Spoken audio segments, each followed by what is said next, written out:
Ukraine has fired over 10,000 of these. Each one cost $178,000. That's more than a Lamborghini, more than most people's houses.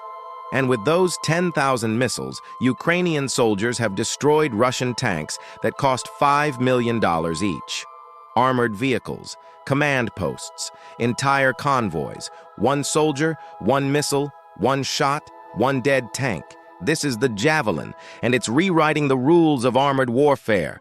This is the story of how a weapon that took 20 years to develop became Ukraine's most famous symbol of resistance, and why a $178,000 missile is actually a bargain. Let's go back to the 1980s, the Cold War, the height of the tank era. The Soviet Union had more tanks than any country in history. Estimates ranged from 50,000 to 70,000 main battle tanks. T-72s, T-80s, massive armored formations designed to roll through Western Europe in a matter of days. NATO's nightmare scenario was simple. Soviet tank armies pouring through the Fulda Gap in Germany, overwhelming Allied forces through sheer numbers. The problem? NATO couldn't match those numbers. The West had maybe 20,000 tanks total. The Soviets had 3 times that many. So NATO needed a different approach. If we can't have more tanks, we need better anti-tank weapons. Weapons so effective that one soldier can stop multiple tanks. Weapons that multiply infantry capability. Enter the Javelin program. Started in 1989, just as the Cold War was ending. The requirement was ambitious. Create a man-portable anti-tank missile that could destroy any tank in the world. Fire and forget capability so the soldier can shoot and immediately take cover. Effective range of over 2 kilometers. And it had to work in all weather, day or night. 2 defense contractors teamed up, Raytheon and Lockheed Martin. They had a radical idea. Most anti-tank weapons hit tanks from the side or front, where the armor is thickest. The Soviets knew this, so they piled more armor on the front and sides of their tanks. The T-72, for example, has frontal armor over 500 millimeters thick. That's almost 20 inches of steel and composite materials. But tanks have a weakness, the top. Tank designers assume threats come from ground level, enemy tanks, infantry, artillery. So the top armor is thin. On a T-72, the top armor is only 40 to 50 millimeters thick, 1/10 as thick as the front. What if you could hit the tank from above? That's what Javelin does. Top attack mode. The missile doesn't fly straight at the tank. It flies up, arcs over, and comes down from above, hitting the weakest point. Even the most heavily armored tank in the world can't survive that. But there was a problem. Development took forever. The Javelin program started in 1989. The first missiles were delivered in 1996. That's 7 years. Then more testing, more refinements. It didn't see combat until 2003 in Iraq. By then, it had cost over $3 billion to develop, and each missile cost $80,000. Later versions cost even more. Today, a Javelin missile costs $178,000. Critics called it a boondoggle, a Cold War relic that arrived after the Cold War ended. Too expensive, too slow to develop, solving a problem that no longer existed. And then came Ukraine. February 24th, 2022. Russia invades Ukraine with thousands of tanks, armored vehicles, and what they thought was an overwhelming force. The expectation, even among Western intelligence agencies, was that Ukraine would fall in days, maybe a week. Kyiv would be captured. The government would collapse. Russia had over 3,000 tanks positioned for the invasion. Ukraine had maybe 800. On paper, it wasn't even close. But Ukraine had something Russia didn't expect: thousands of Javelin missiles, shipped by the United States and NATO allies in the months before the invasion, and Ukrainian soldiers who knew exactly how to use them. The first week of the war, videos started appearing online.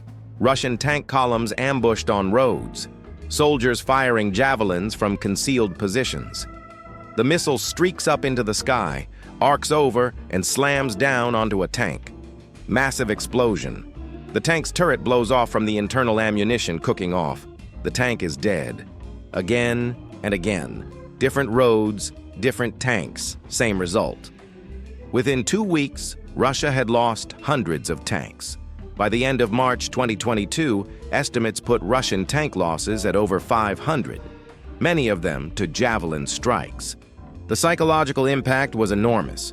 Russian tank crews knew that Ukrainian infantry could be anywhere, hiding with javelins, waiting. Every road could be an ambush. Every tree line could hide a firing position. Tank warfare is supposed to favor the tank. Speed, armor, firepower. Tanks dominate infantry. But Javelin flipped that equation. Suddenly, infantry with javelins were hunting tanks and winning. The Javelin became a symbol. Ukraine's Ministry of Defense tweeted memes about it. Saint Javelin, they called it, an icon of resistance. Soldiers posed with javelins like trophies. It became part of Ukrainian identity during the war. But why did it work so well? Let's talk about how this thing actually operates. The Javelin has 2 major components, the missile itself and the Command Launch Unit, the CLU. Soldiers call the CLU the cool view because of its thermal imaging system. Here's how an engagement works. The soldier shoulders the CLU, which looks like a bulky rifle scope attached to a grip stock. The CLU has a thermal camera and a day camera. The soldier scans the battlefield, looking for targets. Tanks are hot. Engines produce heat. Even a tank trying to hide behind cover shows up on thermal. The soldier can see it from over 2 kilometers away. Once the soldier spots a target, they lock on. The CLU's computer analyzes the target, calculates range, speed, trajectory. The soldier selects attack mode, top attack or direct attack. Top attack for tanks. The missile flies up and comes down on the thin top armor. Direct attack for bunkers, buildings, or lighter vehicles. The missile flies straight. The soldier pulls the trigger. The missile launches with a soft pop from a small charge that ejects it from the tube. This is called soft launch. It means the soldier can fire from inside a building without being killed by backblast. Once the missile is clear of the tube, about 30 feet away, the main rocket motor ignites. Now it's screaming toward the target at 400 miles per hour. Here's the key part. Fire and forget. The missile has its own infrared seeker in the nose. It locks onto the heat signature of the target.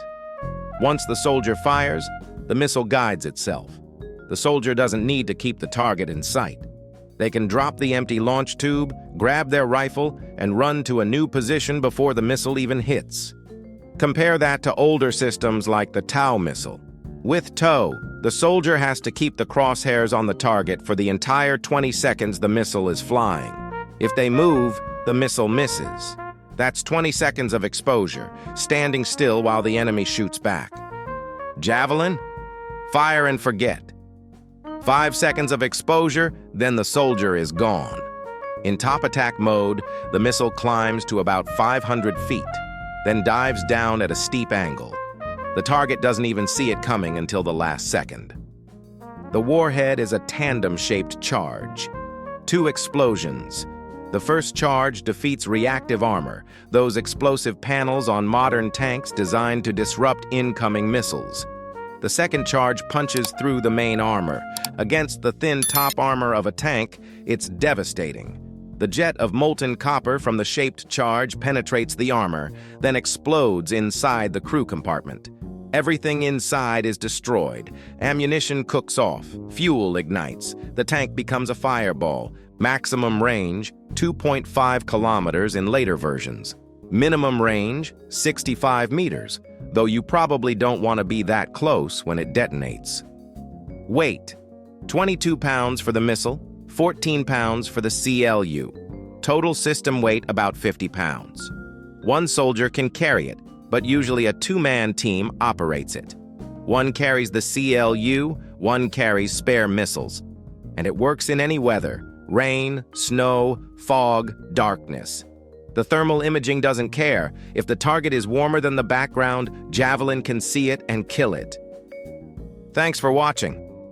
If you enjoyed this, check out our videos on the A-10 Warthog and Phalanx CIWS to see more about how modern weapon systems work. Subscribe for more deep dives into military technology. And drop a comment. Is the Javelin worth $178,000, or should the US be developing cheaper alternatives? The debate is yours.